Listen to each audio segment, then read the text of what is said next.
Que ton règne vienne ce matin. Tu as dit que tout homme soit reconnu pour menteur, Dieu seul pour vrai. Que ta parole rétablisse la vérité dans nos vies, la vérité dans notre santé, la vérité dans nos finances, la vérité dans notre marche, la vérité dans notre vie, dans notre foyer, dans nos circonstances. Que ton règne vienne ce matin et que seule ta volonté soit faite. Je veux m'effacer et te laisser toute la place. Glorifie le nom de Jésus, Saint-Esprit. Que le nom de Jésus-Christ soit glorifié ce matin.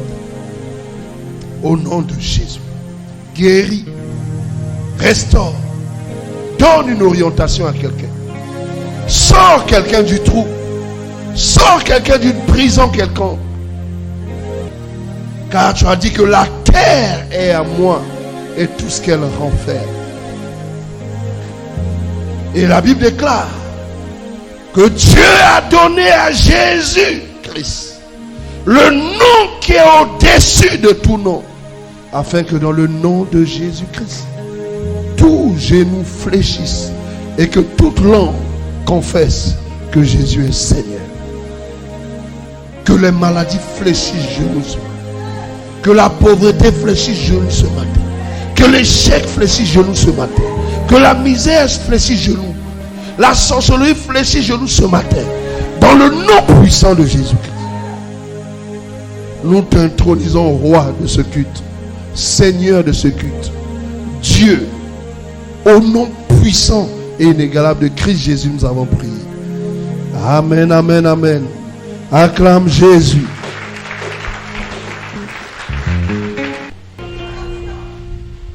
La sanctification sans laquelle personne ne veut. Je suis venu préparer un peuple, me préparer moi-même pour le royaume de Dieu. Quand on dit un homme a réussi, je vous dis souvent, c'est pas parce que il a 4 villas, 5 villas, 6 maisons, c'est faux. Quand on dit un homme a réussi, c'est parce que Dieu lui a fait la grâce d'entrer dans le royaume de Dieu. Notre réussite, notre terre promise, c'est entrer dans le royaume de Dieu. De la même manière pour le peuple d'Israël, c'était entrer à Canaan. Nous, notre terre promise, c'est entrer dans le royaume de Dieu. Ça doit être notre priorité. Mais de la même manière, ça n'a pas été facile pour le peuple d'Israël. Parce que l'entrée dans la terre promise, il fallait qu'il traverse le désert.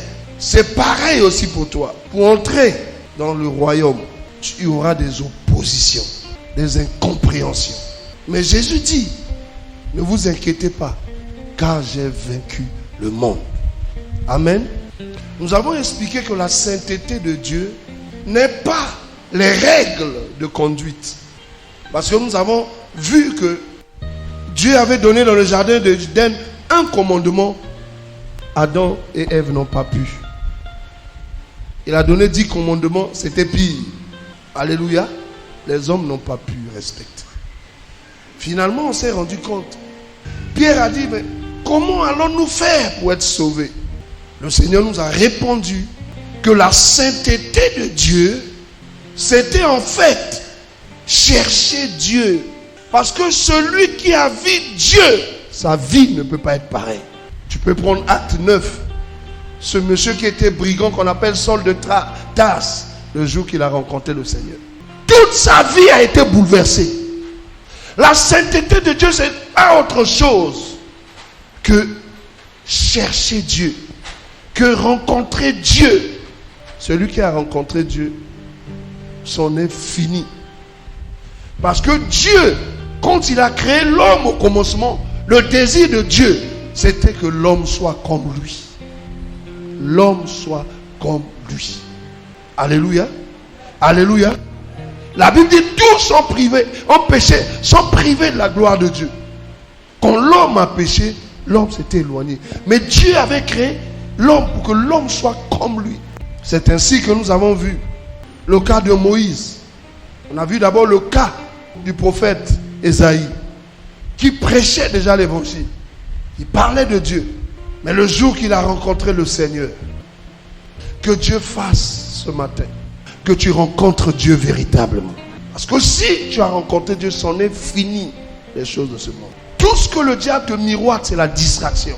Mais le jour que tu rencontres le Seigneur, c'en est fini. Le prophète Esaïe prêchait la parole. Mais le jour où il a vu Dieu dans sa gloire, il a dit malheur à moi. Malheur à moi. Alors qu'il prêchait déjà. Alors qu'il prophétisait. Mais quand il a vu Dieu, Dieu lui a montré ses imperfections.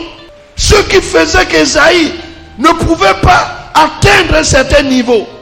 Une certaine dimension avec Dieu. Peut-être il se posait des questions. Il a fallu simplement qu'il voie Dieu. Toute sa vie. Tout ce qui était caché. Tout ce qu'il n'aimait pas. Mais qu'il ne pouvait pas dire à une personne. Même pas à sa femme. Dieu a mis ça à nu. Parce que quand tu rencontres Dieu, tout est mis à nu. Il le fait pour t'impacter avec sa nature. Parce que la nature de Dieu, c'est la sainteté. Amen, amen. Donc le premier pas pour aller vers la sainteté de Dieu, c'est chercher Dieu. Il dit, vous me chercherez de tout votre cœur. Il dit, si vous me cherchez de tout votre cœur, je me laisserai trouver. Quand un homme sait qu'il a un problème de cigarette, sait qu'il a un problème de femme, sait qu'il a un problème de mensonge, tu ne peux pas régler ça en disant, bon, aujourd'hui là, je ne parle pas, je ferme ma bouche, je me tais. Tu vas te taire. Quand une situation se présentera, tu parleras et tu mentiras. Tu vas aller te mettre au monastère, mais tu n'as pas réglé le problème. Il faut que tu rencontres Dieu. Oh, Mésaïe. Et un séraphin est venu mettre les braises de feu sur sa bouche. Et Dieu dit, ton iniquité a été effacée. Ton péché a été expié. Comme pour dire que c'était ça le problème. Beaucoup de gens prient. Beaucoup de gens cherchent des choses. Je veux ceci, je veux ceci. Mais tu sais que si tu peux chercher Dieu véritablement, si tu veux expérimenter la vie de sainteté de Dieu, mais ce que tu cherches finira par te chercher toi-même. On regarde dans la mauvaise direction. Ce que tu cherches te fuit. Parce que Dieu sait que si tu reçois ce que tu cherches, alors que tu n'es pas prêt à l'intérieur de toi, ce que tu cherches finira par te détruire. Qu'est-ce que Dieu fait? Parce que tu cherches ces choses, sans chercher celui qui donne ces choses, ce que tu cherches finit par te fuir. Ce que Dieu demande, cherche d'abord Dieu. C'est pour ça qu'il dit, cherchez premièrement le royaume et la justice, et tout le reste vous sera donné. Comme un aimant, ces choses-là seront attirées vers toi. Parce qu'il n'y a pas quelqu'un qui peut obéir au Créateur sans que la créature ne puisse obéir à ce dernier. Est-ce que je parle à quelqu'un? C'est pour ça qu'il dit, cherchez premièrement le royaume. Si vous cherchez Dieu, les choses que Dieu a mises sur la terre, ces choses-là vont vous chercher. Et c'est ainsi que la vie d'Ésaïe a été délivrée. Il pouvait servir Dieu avec efficacité. Tout ce qui est frein dans ta vie sera démasqué, sera détruite, sera annulé par la présence de Dieu dans ta vie. On a vu le cas de Moïse. Lui, Moïse n'était pas trop chaud pour servir Dieu. Ce que Moïse était en train de sentir, Dieu voulait la même chose. Mais Moïse a pris l'initiative sans chercher Dieu d'abord. Il est allé à sa propre initiative. Et il a fini par fuir l'Égypte. Quand tu veux vivre la sainteté de Dieu, quand tu veux entrer vraiment dans ta terre sainte, il ne faut pas d'abord chercher à faire ce que tu ressens. Il faut premièrement aller chercher celui qui t'envoie à faire ce que tu veux faire. Quand tu es connecté à celui qui t'envoie dans la mission, celui qui t'envoie dans la mission te donnera la force pour réussir la mission. Moïse est allé seul, ça n'a pas marché. Il a subi une humiliation, il a fui. Mais quand Dieu va voir Moïse, Dieu parlait à Moïse, Moïse ne suivait pas. Dieu disait à Moïse, fais ça Moïse. Comme beaucoup d'entre nous, le diable arrive à nous distraire pour des futilités. Dieu disait, Moïse, mais c'est ça, la chose est en toi. Mais le problème c'est que tu es distrait. Il faut que j'arrive à capter ton attention pour que moi, Dieu, je puisse mettre en toi ce qui est en moi, parce que c'est ce qui est en moi qui t'aidera à réussir la mission. C'est pour ça que Dieu met le feu sur un buisson, mais il fait que le feu là, le feu ne puisse pas consumer le buisson. À ce moment-là, l'attention de Moïse se focalise sur le buisson. C'est à ce moment-là que Dieu va parler. Il y a des gens, Dieu veut te parler. Dieu veut te montrer la direction. Dieu veut te montrer le chemin. Toi, tu t'entêtes. Tu veux ceci. Tu veux aller là. Tu veux faire ceci. Dieu dit, mais c'est moi. C'est moi qui ai le plan directeur de ta vie. Et tu veux là. Tu veux aller. Moi, c'est lui. Moi, c'est pour telle raison. Je vais être avec cet homme. Pour telle raison. Mais est-ce que tu le connais? Il y a des gens qui vont aveuglement. Ils capturent son attention sur le buisson. Et il parle à Moïse. Quand Moïse se concentre, il parle à Moïse. Il dit, Moïse, Moïse, enlève tes chaussures. Parce que quand Dieu veut te donner la révélation de sa personne, il te donne des conditions. Ce n'est pas à toi de dire à Dieu ce que tu veux. Il te donne des conditions. Il dit, enlève tes chaussures. Enlève ta colère. Enlève ton mensonge. Enlève ta paresse. Tu veux me voir? Tu veux que je te dise pourquoi je t'ai envoyé sur cette terre? Enlève tes chaussures. Il dit, non. Ici, là, dans le désert, la terre chauffe. Pourquoi je vais enlever mes chaussures? Dans le désert, il y a des scorpions. Beaucoup discutent avec Dieu comme ça. Pourquoi comme ça? Pourquoi ceci? Mais comment tu peux discuter avec quelqu'un qui connaît la fin de ta vie depuis le commencement? Moïse a été obéissant, il a enlevé les chaussures. Et Dieu s'est révélé à Moïse. Dieu a vidé Moïse. Cet homme qui s'était érigé comme le libérateur du peuple d'Israël, Dieu lui dit maintenant va là-bas. Souvent, ce qui bloque notre vie, c'est notre orgueil. On croit tout connaître. Quand Dieu l'a vidé de sa substance, il dit il faut partir. Ce qui te motivait, le charnel, qui te motivait, qui voulait te faire, que tu te fasses voir, tu montres que tu es ceci, maintenant va, j'ai enlevé ça. Il dit, ah Dieu, je ne peux pas. Il dit à Dieu, qui suis-je? Quand Dieu a enlevé tout l'orgueil, c'est lui qui dit à Dieu, qui suis-je? Dieu dit, c'est ce que j'attendais de toi. Et qu'est-ce que Dieu va dire? Il dit, je serai avec toi. Dit, Dieu sera avec moi. Dans cette bataille, Dieu sera avec moi. Alléluia. Les circonstances dans la vie de chaque enfant de Dieu constituent pour cet enfant de Dieu sa terre promise. Les circonstances malheureuses, heureuses, les défis, les épreuves, je n'ai pas ceci, je n'ai pas ceci, je n'ai pas cela, ça constitue pour toi une terre promise. C'est à toi seulement de regarder à Dieu. C'est à toi de prêter oreille. C'est à toi de chercher la révélation de Dieu. Le fait que tu n'es pas encore un enfant, tu n'es pas encore un travail, tu as tes soucis, c'est pour toi des circonstances que Dieu crée pour que cette chose soit pour toi une terre promise. Quand tu auras cherché Dieu de tout ton cœur, quand Dieu t'aura donné la révélation, bien-aimé, de cette situation-là, quand tu aurais reçu la victoire par rapport à cette situation, ce sera pour toi la terre promise. C'était le cas de Moïse. Ce buisson était pour lui la terre promise. C'est là où il a rencontré Dieu. Et quand il a rencontré Dieu, Dieu lui a donné la force. Dieu a divisé la mer à travers Moïse. Moïse a vaincu Pharaon parce qu'il s'était humilié. Il a fait confiance à la révélation de Dieu. Il a fait confiance au Seigneur. Tout ce que tu voudras chercher par toi-même va te fatiguer. Mais lorsque tu diras à Dieu, me voici, je suis à tes côtés, fais de moi ce que tu veux. Dieu dit, je serai avec toi. Et quand Dieu va marcher devant toi, il dit, je marcherai devant toi. Je briserai les verrous de fer. Je romprai les portes des reins. Je ferai baisser la ceinture des rois pour que tu saches que je suis l'Éternel, celui qui t'appelle par ton nom. Ésaïe 45. Il dit, je marcherai, Moïse. Là où les gens t'ont chassé, là où les gens ont voulu te tuer, tu vas repartir avec moi. Parce que tu repartiras avec moi, ils ne pourront rien te faire. Nous avons vu aussi le cas, la circoncision. On a commencé à traiter ce qui se passe dans le cœur. On a pris Josué 5. Josué 5, nous avons dit que le peuple d'Israël était en train de tourner pendant 40 ans dans le désert. Ta solution n'est pas ailleurs qu'avec Jésus. Je te dis la vérité. Si tu ne me crois pas, continue. Jésus est la solution de ta vie.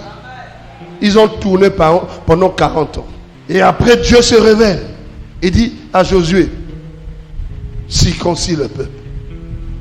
À Gilgal. Gilgal était pour eux leur lieu de révélation. C'était là-bas que Dieu devait faire une nouvelle alliance.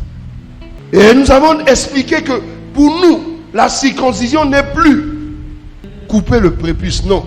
Pour nous, la circoncision est devenue quoi? Corinthiens chapitre 1, verset 11. Et dit, c'est le dépouillement du corps de la chair. La circoncision, c'était Dieu venait couper le mal dans notre cœur. Aïe, aïe. Pour l'Égypte, c'était physique. On coupait le prépuce. Mais pour nous, en tant qu'enfants de Dieu, la circoncision, c'est quoi? C'est couper le mal dans notre cœur. Ce qui me pousse à faire des mauvaises choses pour que je rate ma bénédiction. Le Saint-Esprit doit venir avec un couteau tranchant pour couper la colère, pour couper le mensonge. Quand ce peuple-là a été circoncis, alors qu'ils ont tourné dans le désert pendant 40 ans, ils ont vu la terre promise. Le lendemain, et je crois par la foi que nous allons entrer dans notre terre promise. Le problème de certains, c'est leur cœur. C'est leur cœur. La foi vient dans le cœur. Le doute aussi vient dans le cœur. Le mensonge vient dans le cœur. Mais c'est toi qui dois dire à Dieu, Seigneur, circoncis-moi. Et ce matin, je veux continuer en te parlant dans Ésaïe 40, à partir du verset 1 à 2. Il dit, console mon peuple. Console mon peuple. Alléluia. Sa servitude est finie. Je crois que la servitude de ma vie est finie. Pour toi, la servitude peut être quelque chose de minable, d'insignifiant. Et tu dis, cette chose-là n'a qu'à rester. C'est pas grave. C'est une petite chose.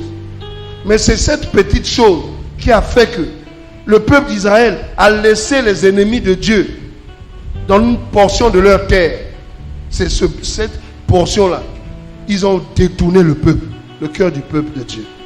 Lis-nous le Ésaïe 40, verset 1 à 2. Ésaïe 40, verset 1 à 2. Consolez mon peuple. Dit votre Dieu. Parlez au cœur de Jérusalem et criez-lui que sa servitude est finie, que son iniquité est expiée, qu'elle a reçu de la main de l'Éternel au double de tous ses péchés. Il a reçu de la main de l'Éternel le double. Ce que mon péché m'a fait perdre. Parce que Dieu parle ce matin à ma servitude. Il dit, je recevrai le double de ce que j'ai perdu. Amen. Je veux que tu pries par rapport à ça. Je ne sais pas quelle est ta servitude. Dans Romains 1, verset 7, la Bible dit, Dieu nous a appelés à être saints. Et on a expliqué que la volonté de Dieu, malgré que tu mens, malgré que tu voles, malgré que tu es impudique, malgré que tu fais de mauvaises choses, Dieu t'appelle toujours saint. Parce que c'est sa volonté pour toi. Ça a toujours été ton nom. Malgré que ces imperfections se manifestaient dans ta vie, Dieu t'a toujours appelé saint. Comme pour dire, ce que tu fais là, ça ne te ressemble pas. Ce que tu vis là, ça ne te ressemble pas. Voici ce que tu es en réalité. Parce que c'est ce que tu es en réalité. Rejette toute souillure. Rejette tout ce qui te donne une autre nature. N'oubliez pas qu'Abraham s'appelait Abraham. Mais Dieu l'appelait Abraham parce que Dieu voulait qu'il soit le père d'une multitude. En nous appelant saints d'avance parce qu'il veut que nous tous nous puissions participer à cette sainteté. C'est la volonté de Dieu. Est-ce que je parle à quelqu'un? Romains 1, verset 7. Il dit, il nous a appelés à être saints. C'est la volonté de Dieu. Et j'annonce à tout peuple de Dieu, travaille sur la sainteté dans toute ta conduite. Si véritablement tu fais de ton cheval de bataille, Ésaïe 40, verset 1, c'est ton passage. Dis, ma servitude est finie. Ma servitude est finie. À quelque niveau que ce soit. Quelque niveau que ce soit. Il y a d'autres, c'est leur parole. Tout se gâte à partir de sa bouche. Dis au nom de Jésus-Christ. Au nom de Jésus-Christ. Dis au nom de Jésus-Christ. Au nom de Jésus-Christ. Père céleste. Père céleste. Je viens à toi. Je viens à toi. Tel que je suis. Tel que je suis. Je crois. Je crois que ta parole est la vérité. que ta parole est la Et vérité. je déclare ce matin Et je déclare ce matin que ma servitude est finie. que ma servitude est Comme finie. le fils prodigue, Comme le fils tu n'as prodigue, pas regardé à mes péchés. tu n'as pas regardé Tu à n'as mes pas péchés. regardé à ma faiblesse. Tu n'as pas regardé à ma Malgré faiblesse. que j'ai péché contre toi, Malgré que j'ai péché contre tu toi, m'attendais. tu m'attendais. Tu m'attendais. Tu m'attendais. Tu m'as pas rappelé ma faute. Tu m'as pas Tu m'as rappelé pas ma faute. rappelé mon péché. Tu m'as pas Tu rappelé me mon dis péché. ce matin Tu me dis ce que matin ma servitude que ma est servitude finie. est finie. Je déclare Je déclare tous les domaines de ma vie tous les domaines de ma vie où j'étais esclave, où j'étais esclave. dans le nom de Jésus-Christ, Dans le nom de Jésus, je déclare je déclare que c'est la fin de ma que c'est la servitude. fin de ma servitude. C'est la fin. C'est la fin de ma Au nom servitude. puissant de Jésus. Au nom puissant de Allez, Jésus. prie le Seigneur. Je dis c'est fini. C'est fini. C'est fini. Je m'appuie sur cette parole. Fin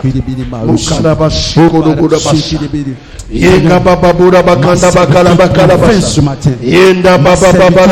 Ce matin. Il dit à Esaïe, crie, crie, crie que la servitude est finie. La servitude, ce n'est pas une bonne chose. Ma souffrance est finie. Il y a des gens qui pensent que parce que je travaille, c'est que c'est fini. Parce que j'ai l'argent, c'est que c'est fini. Mais parfois, c'est là où ça commence. Parce que je suis marié, c'est que c'est fini. Mais toi, tu ne connais pas le diable. Quand tu te maries, même, c'est à ce moment-là même le combat commence. Voici comment le diable arrive à distraire plusieurs personnes. Oh Dieu merci, je travaille. Mais le travail veut dire quoi? Et tu sais que ton travail peut t'éloigner de Dieu? Il y a des gens qui sont en train de faire quelque chose. Ce n'est pas Dieu qui les a envoyés là-bas. Il y a des gens qui sont devenus multimillionnaires, mais ce n'est pas là-bas que Dieu les a envoyés. Est-ce que quelqu'un m'écoute ce matin? Ça n'a rien à voir avec tes biens. Mais quelque chose qui t'éloigne de Dieu. Quelque chose qui te force à faire ce que tu ne dois pas faire. Quelque chose qui te force à faire quelque chose dont Dieu n'a pas donné la permission. Tu peux être riche. Et ce n'est pas là-bas que Dieu t'attend. Et tu vas remarquer même les gens qui travaillent. Ils ont de l'argent, ils ont une maison, ils peuvent tout. Eux, ils ne prient pas beaucoup. Pourquoi? Eux, ils estiment que c'est la fin. J'ai un travail. J'ai une femme, je suis marié, je paie ma maison. Donc, c'est fini. Mais tu te trompes. Tu te trompes. Pharaon avait tout. Mais quand il faut le voir devant Moïse. Après un moment, il a dit à Moïse quoi? Prie pour moi. Tu peux avoir tout. Et c'est pas là que Dieu t'attend. Tu vis des travaux forcés. C'est à peine tu dis merci à Dieu. Parce que tu te dis que les domaines de ma vie où je vis les travaux forcés. Ça dit je fais des choses, bonnes ou mauvaises, mais ce n'est pas Dieu qui me dit de le faire. C'est des travaux forcés. Parce qu'en tant qu'enfant de Dieu, je fais que la volonté de... Si je ne fais pas la volonté de Dieu, je suis en train de faire la volonté de quelque chose. Des travaux forcés. Je veux que tu pries. Chaque domaine de ma vie où je suis encore esclave, chaque domaine de ma vie où j'ai des travaux forcés. Jésus dit quoi? Il dit prenez mon fardeau. Car mon fardeau est léger, mon joug est doux. Ce n'est pas autre chose. C'est le fardeau du Seigneur qui est léger. Comme mon fils le dit souvent. Il dit papa, je suis en train de faire le travail de Pharaon. Le travail de Pharaon, c'est ça. Il te donne beaucoup de travaux pour faire quoi? Pour t'éloigner de Dieu. Il y a des gens, tu les vois, ils étaient là mardi, dimanche. Chaque rayon de prière, il vient. Et il a trouvé le travail, il ne vient plus. Il vient dimanche. Mais c'est presque stupide. Donc, tu priais, c'est juste pour le travail. Tu penses que le travail. Il est écrit quelque part que le travail peut t'envoyer aussi. Le travail de Pharaon t'éloigne. C'est pour ça que Moïse voulait sortir d'Égypte pour aller adorer Dieu. Parce que ce qui était important, c'était aller adorer Dieu. Le Pharaon a dit, il dit, donnez-leur beaucoup de travaux. Parce que j'ai remarqué que ce peuple-là commence à devenir quoi? Fort et nombreux. Aujourd'hui, je vois combien de chrétiens, ils ne sont pas venus à l'église parce qu'il est... Papa, je travaille dimanche. C'est ça, c'est subtil. Pharaon nous donne beaucoup de travaux pour nous affaiblir spirituellement. Toute servitude dans ma vie tombe ce matin au nom de Jésus-Christ. Il dit, ils commencent à devenir nombreux. Hein. Donnez-leur du travail. Donnez-leur du travail. Dans quel but? Pour qu'ils se détournent de leur Dieu. Parce que la raison pour laquelle tu vis, c'est Dieu. Mais si tu as perdu Dieu, même si on t'a donné des milliards, tu as échoué.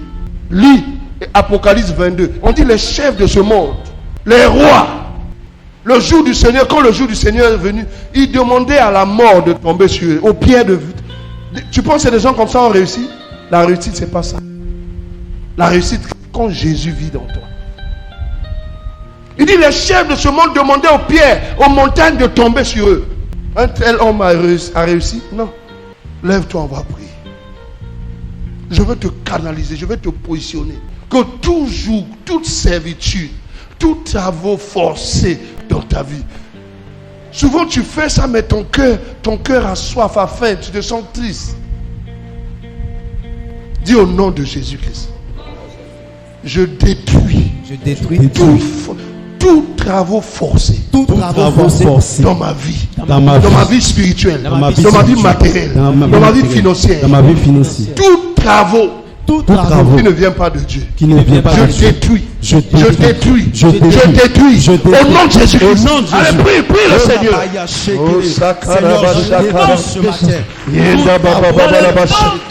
Je détruis, Seigneur, ce matin, dans le nom puissant de Jésus, tout travaux d'esclavage, Seigneur, dans ma vie, qui ne glorifie pas le Seigneur. Je détruis ce matin, tous les domaines de ma vie, Seigneur, dans tous les domaines de ma vie. Seigneur, ce matin, délivre-moi de l'esclavage.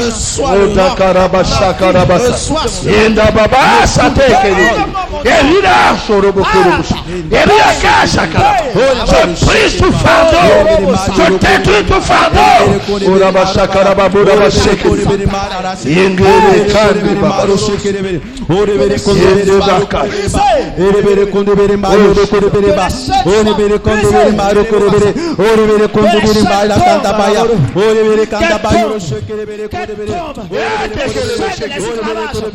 Je fragilise ce matin. Tout travaux, Seigneur, de servitude dans ma vie. Au nom de Jésus, je détruis ce matin tout travaux d'esclavage dans ma vie. Au nom de Jésus-Christ, dans ma vie spirituelle. Amen. Amen. Le diable ne connaît pas pasteur. Il ne connaît pas patron de ceci. Non. Lui, son rôle, il se sent à l'aise dans les corps. Et toi, tu dois te façonner le diable. Ta place n'est pas dans mon corps. Dis Amen. Il faut que tu sors de ma vie. Et je ne vais pas me lasser de chasser les démons dans la vie des gens. Parce que je sais une chose. Quand le diable sort de la vie d'une personne, la destinée de cette personne est prête à marcher sur le chemin. J'ai vu ça. Il y a des gens, quand j'ai fini la démo, le samedi, le dimanche, quand je vois la personne venir à l'église, je dépasse la personne. Alors que samedi, jusqu'à midi, 13h, j'étais avec la personne pour chasser les démons. Dès que j'ai fini, dimanche, la personne vient à l'église bien habillée, la personne, je dépasse la personne. Et puis à la fin du culte, parce que c'est moi et ça dit une nette différence entre la personne qui était hier qu'on a chassé le démon et la personne aujourd'hui que la gloire de Dieu est venue. Il faut retrouver la gloire de Dieu dans ta vie. Notre but c'est ça. La gloire de Dieu qui t'a été privée à cause du péché doit revenir par une vie de sainteté. La sainteté dans toute ta conduite. Quelqu'un d'accord avec ça? N'accepte pas cette pensée, non mais on ne peut pas être parfait. On ne peut pas être parfait en tout, donc je vais laisser ça. N'accepte pas ça. Tolérance zéro. On peut arriver. Si la Bible dit soyez parfait, c'est que nous pouvons le devenir. C'est notre nature. Mon Dieu. Donc, regardez ce passage. Regardez Ésaïe 40 à partir du verset 1. J'ai remarqué une chose.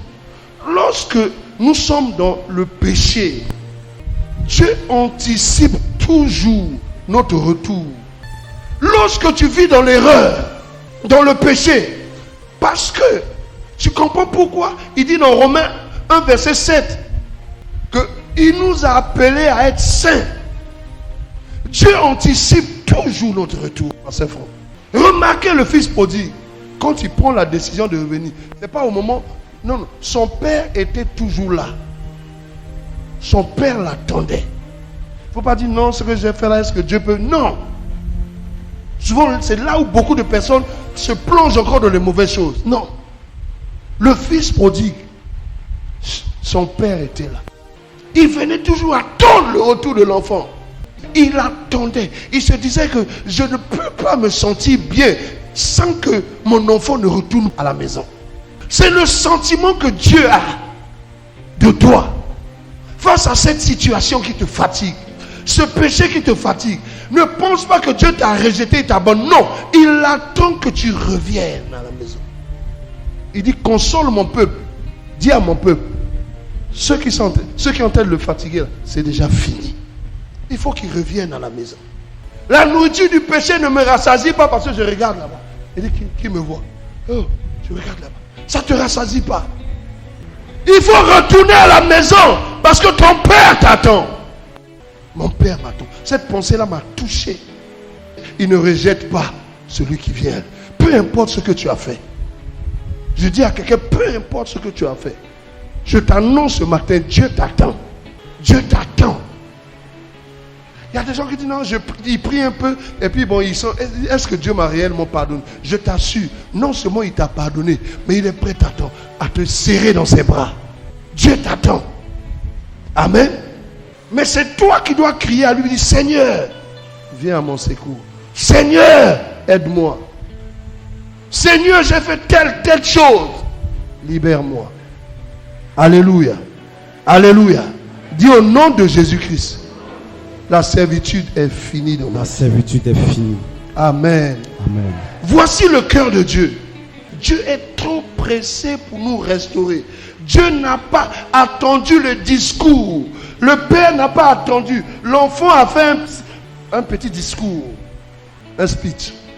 Il dit, je vais venir, je vais dire à papa, non papa, je suis désolé. Papa n'a pas attendu ça. Il n'a pas attendu le discours.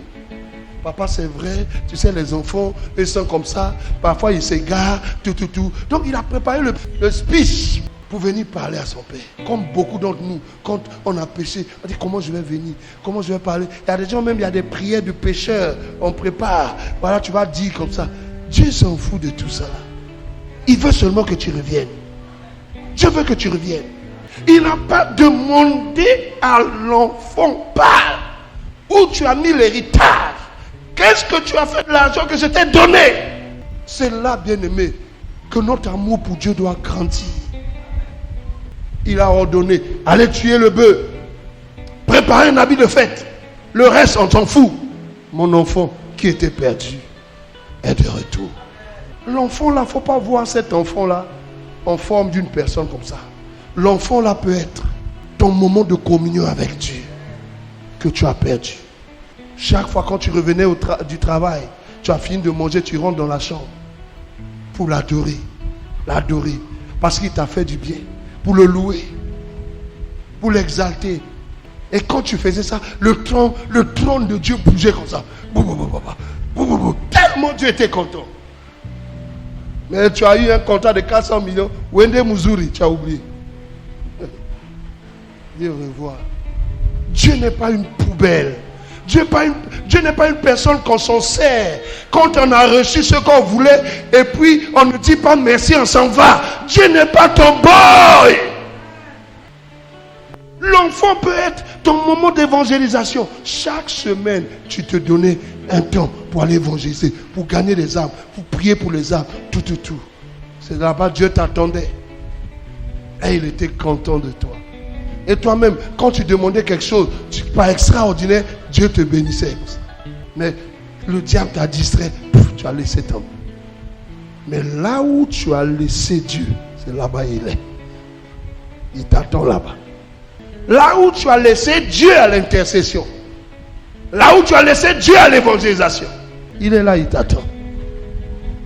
Tu as quelque chose qui provoque la joie de Dieu.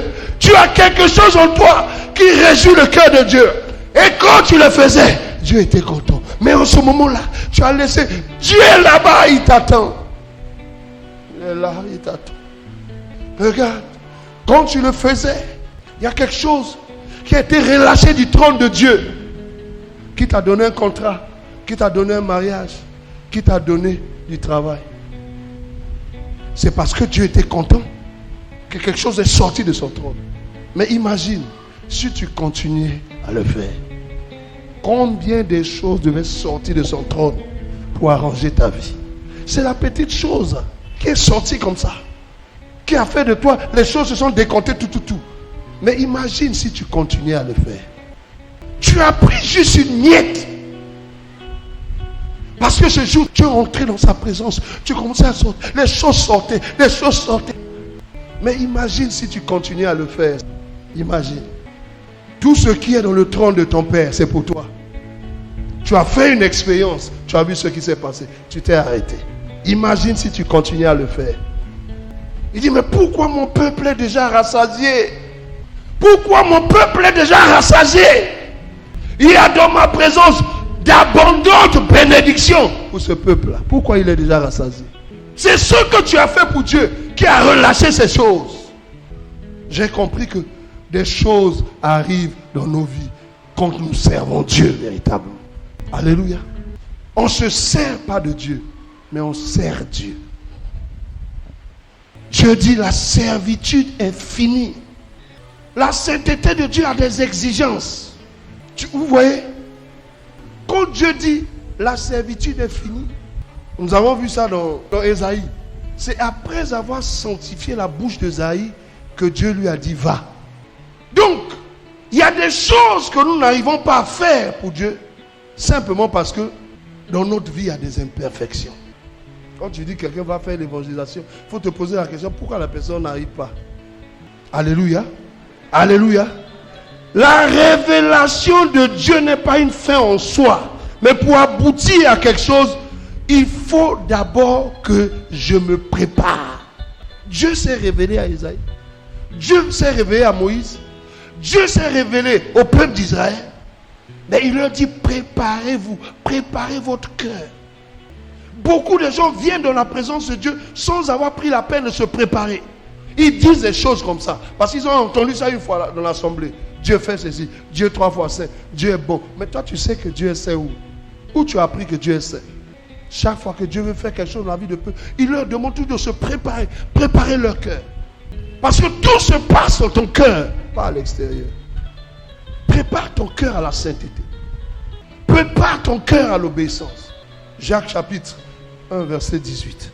Jacques chapitre 1, verset 18.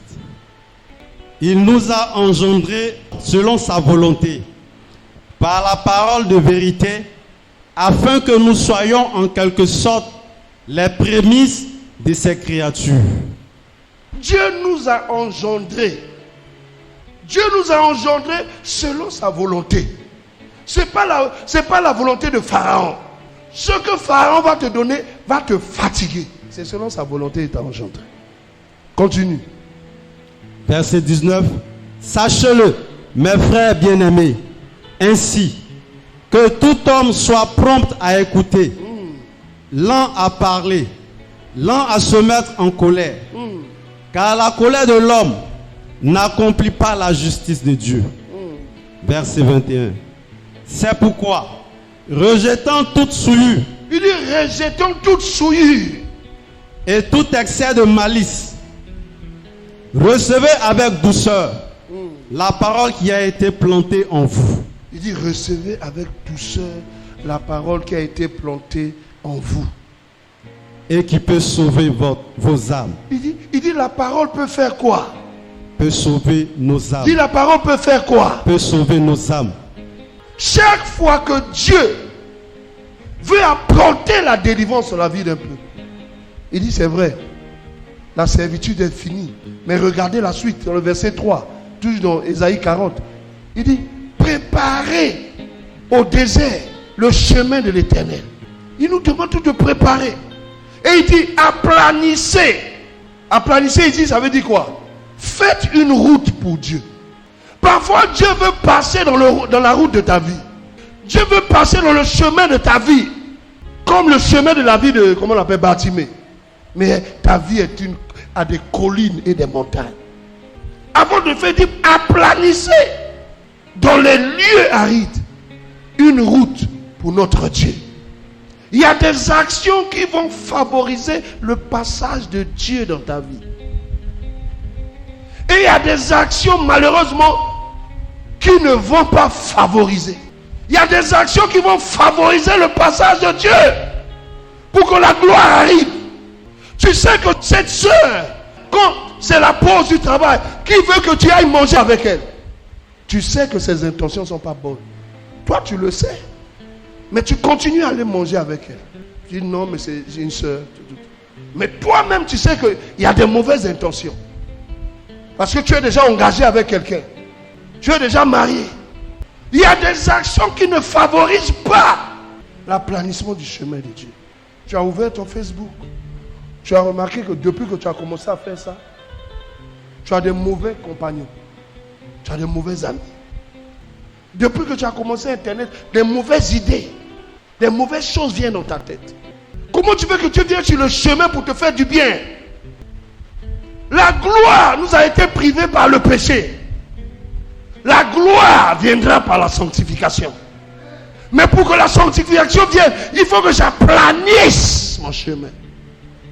Tu es conscient que cette jeune fille qui vient à la maison, ce frère qui vient là, ça ne t'arrange pas, ça ne va pas t'arranger. Cet ami qui est revenu dans ta vie ne va pas t'arranger. Parce que la vie qu'il mène, ce n'est pas une bonne vie. À 2 reprises, il est revenu. Ça t'a éloigné du Seigneur. À 2 reprises, il est revenu dans ta vie. Tu as repris à boire, à fumer. Il y a des chemins. Quand ces chemins ne sont pas aplanis, ça ne favorise pas, ça empêche l'Éternel de passer dans ta vie. Tu veux que la gloire de Dieu revienne. C'est toi qui dois prendre la décision. Ce numéro-là, je dois l'effacer. Cet ami-là, je vais le sortir de mon Facebook. Il dit la servitude est finie. Parce que pour Dieu, nous sommes déjà saints avant la fondation du monde. C'est une nature que nous devons embrasser. Nous devons revenir. Mais il y a des actes que nous devons poser pour que la gloire là revienne. Il dit aplanissez dans le lieu aride les routes de notre Dieu. Dieu ne va pas t'obliger. Il te regarde. Il te regarde. Il y a des gens que tu dois chasser. Il y a des gens que tu dois dire arrête de venir chez moi à partir d'aujourd'hui. Il y a des amis, tu dois dire ne viens plus chez moi parce que je suis marié.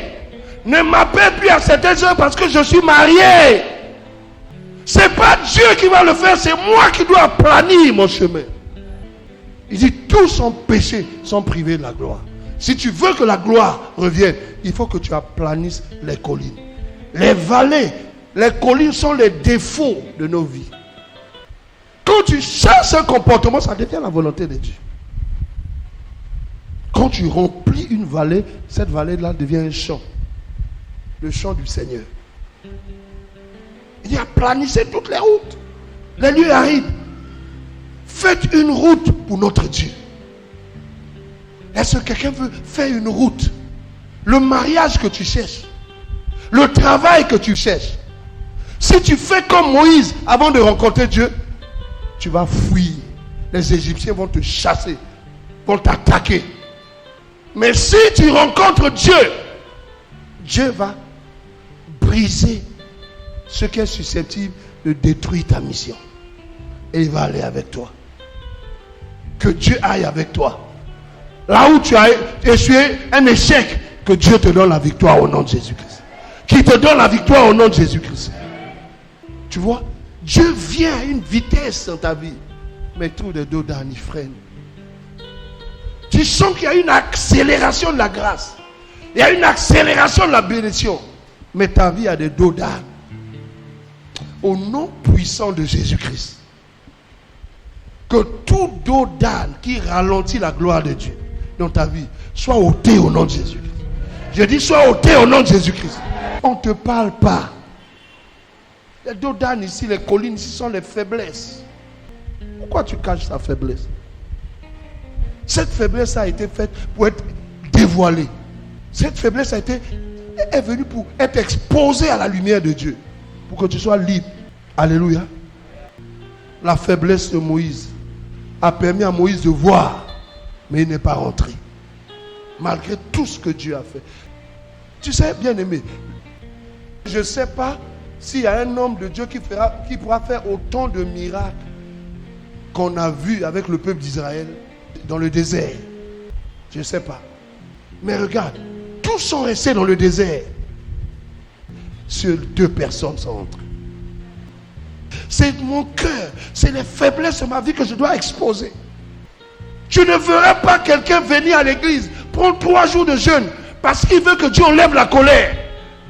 C'est pour se marier. C'est pour trouver du travail, il vient jeûner. Jamais pour que cette faiblesse quitte ta vie. Mais si la faiblesse est là, même quand tu as eu le travail, ça va tomber. Tu vas voir la terre promise, mais tu ne vas pas rentrer. Qui a pris un moment de jeûne pour que Dieu lui donne la révélation de la parole? Non. Non. Le monde nous influence. Oh, je veux m'approcher de Dieu. Pour que Dieu m'utilise puissamment. Pour qu'il y ait des miracles dans ma vie. Et tu peux faire assez de miracles que les gens ont vus en Égypte. Toi-même change. Parce que ce miracle-là peut t'emmener en enfer. Les prédicateurs miraculeux. Et qui ne rentrent pas au ciel. Parce que leur cœur est noir. Ils ont voulu des miracles. Ça fait que le Seigneur vient. Les utilise. Mais il ne peut pas rester. Parce qu'ils sont pleins de rancune. Pleins de méchanceté. Le Saint-Esprit vient. Il les utilise. Il y a des chrétiens. L'onction vient sur toi. Après ça s'en va. Ton cœur est mauvais. À cause des faiblesses. Il faut d'abord travailler notre intérieur. Pour que le Seigneur se sente à l'aise.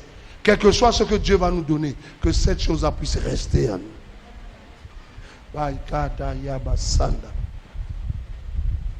Il dit aplanissez dans les lieux arides une route pour le Seigneur. La route pour que Dieu vienne avec sa gloire. Je déclare au nom de Jésus-Christ. Je vais préparer la route du Seigneur. Dis, je préparerai la route du Seigneur dans ma vie. Même si on t'envoie en France, tu ne peux pas aller avec ton travail. Mais si tu prépares la route du Seigneur, lui peut aller avec toi partout pour que tu puisses remporter les victoires. Est-ce que je parle? Aplanissons les routes. Tu sais que mon problème, je parle beaucoup. Le diable vole beaucoup. Sanctifie ta bouche. Il dit que sort de ta bouche pas des paroles mauvaises, mais que des actions de grâce. Alléluia. Si tu veux grandir, il faut que les vallées soient remplies de terre, que ça devienne un champ. Il faut que les montagnes soient aplanies. Après toutes ces choses, c'est alors. Qu'est-ce qu'il dit à partir du verset 5?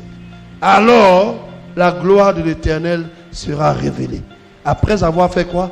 Aplani la route du Seigneur. Après avoir aplani quoi? Les vallées, les montagnes, les collines ont été abaissées.